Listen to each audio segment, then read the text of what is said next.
जय श्री राम मित्रों, श्री गंगा माँ ज्योतिषवर कर्मकांड संस्थान में आपका हार्दिक अभिनंदन। जैसा कि 11 जुलाई सन 2025 से सावन प्रारंभ हो रहे हैं, तो इसमें आज हमारा प्रभु की कृपा से मन किया कि आपको रुद्राभिषेक के बारे में बताएं कि रुद्राभिषेक आप लोगों ने सुना भी होगा कि भगवान की विशेष कृपा होती है सावन के महीने। वैसे तो प्रभु की कृपा हमेशा ही रहती है, पर सावन में विशेष कृपा होती है। तो भगवान शिव जी की आराधना से उसके बाद में आपको रुद्राभिषेक की महिमा और रुद्राभिषेक में क्या विशेष है ये भी आपको बताएंगे, कैसे कराना चाहिए। ओम नमः शिवाय। ओम वंदे देव उमापतिं सुरगुरुं वंदे जगत कारणं वंदे पन्नगभूषणं मृगधरं वंदे पशूनां पतिं वंदे शूरशशाङ्कवाहननयनं वंदे मुकुन्दा प्रियं वंदे भक्तजनाश्रियं च वरदं वंदे शिवं शंकरम्। ओम नमः शिवाय। रुद्राभिषेक और रुद्रपाठ की महिमा क्या है भैया? आशुतोष भगवान सदाशिव उपासना में रुद्राष्टध्यायी का विशेष महात्म्य बताया है। शिव पुराण में सनकादिक ऋषियों के प्रसन्न करने पर ऋषियों ने भगवान से प्रसन्न किया। स्वयं शिव जी ने, स्वयं भगवान शंकर जी ने रुद्राष्टध्यायी मंत्रों द्वारा अभिषेक का महात्म्य बताया है।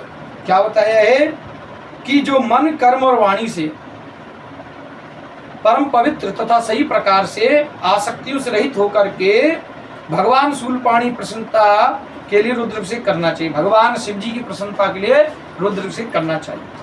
इससे भगवान शिव की कृपा आपको प्राप्त होती है और सभी मनोकामना पूरी हो जाती है। श्री गंगा माँ ज्योतिष केंद्र के माध्यम से अंत में वे परम गति को प्राप्त होता है। रुद्राष्टध्यायी द्वारा और रुद्राभिषेक के मनुष्यों की कुल परंपरा भी आनंदित हो जाती है, परंपरा चलती रहती है।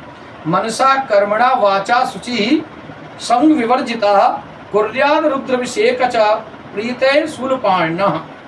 अर्थात सर्वान कामान वाप्नोति लभते परमां गतिं नंदते च कुलम कुसाम श्रीमच्छा भूप्रसादतः। अर्थात वायु पुराण में आया है।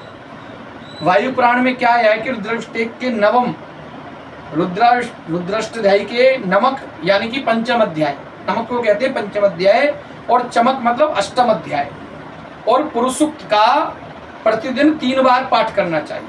कब? सावन में करें तो विशेष है, बाकी कभी भी कर सकते हैं। मनुष्यों को ब्रह्मलोक में प्रतिष्ठा प्राप्त हो जाती है। और नमक, चमक और रोत मंत्रों पुरुषुक्त का सर्वदा जप करता है, उसी प्रकार महादेव, उस पे महादेव भगवान प्रसन्न होते हैं। बोलो शंकर भगवान की जय।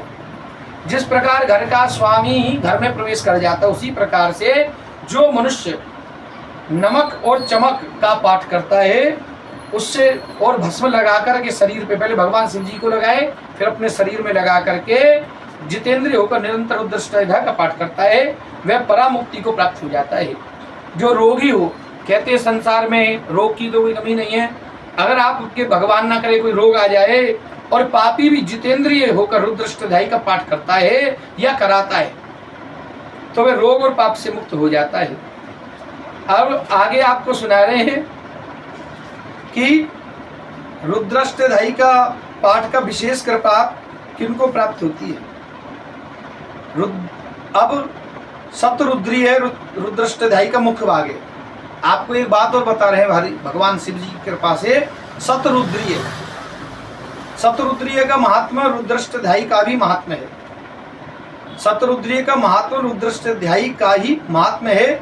मुख्य रूप से रुद्राष्टध्यायी का पंचम अध्याय सतरुद्रीय कहलाता है। कहते हैं रुद्राष्टध्यायी में 8 भाग हैं, तो उसमें सतरुद्रीय भैया सतरुद्रीय कहलाता है। इसमें भगवान रुद्र के शताधिक नामों द्वारा नमस्कार करते हैं। शतम रुद्रा देवता, अर्थात सतरुद्रीय पाठ अथवा जप समस्त वेदों पुराणों के तुल्य माना गया है। आप वेद और शास्त्र तो पढ़ते हैं और कहते हैं मानुष जन्म में मनुष्य के पास इतना समय नहीं कि वेदों का अध्ययन कर सके, मगर इसका भी शतम रुद्रा देवता शतरुद्रीय का पाठ करने से भी आपको समान फल की प्राप्ति होगी। अब हे पार्थ, अब आपको बता रहे हैं भगवान वेदव्यास जी ने अर्जुन को इसकी महिमा बताई है। वेदव्यास जी ने अर्जुन को महिमा बताई है किसकी? शतरुद्रीय की। पार्थ, वेदव्यास जी कह रहे हैं कि पार्थ, वेद सम्मित ये शतरुद्रीय परम पवित्र और धन, यश और आयु की वृद्धि करने वाला है। जिसको संसार में धन की कामना तो सभी को है संसार में, क्योंकि बिन धन के कोई कार्य संभव नहीं। आप रुद्राभिषेक कराएंगे तो उसके लिए धन चाहिए भैया, दावत करेंगे उसके लिए धन चाहिए, और कोई भगवान का जागरण करें उसके लिए धन चाहिए, शिव जी का आप अनुष्ठान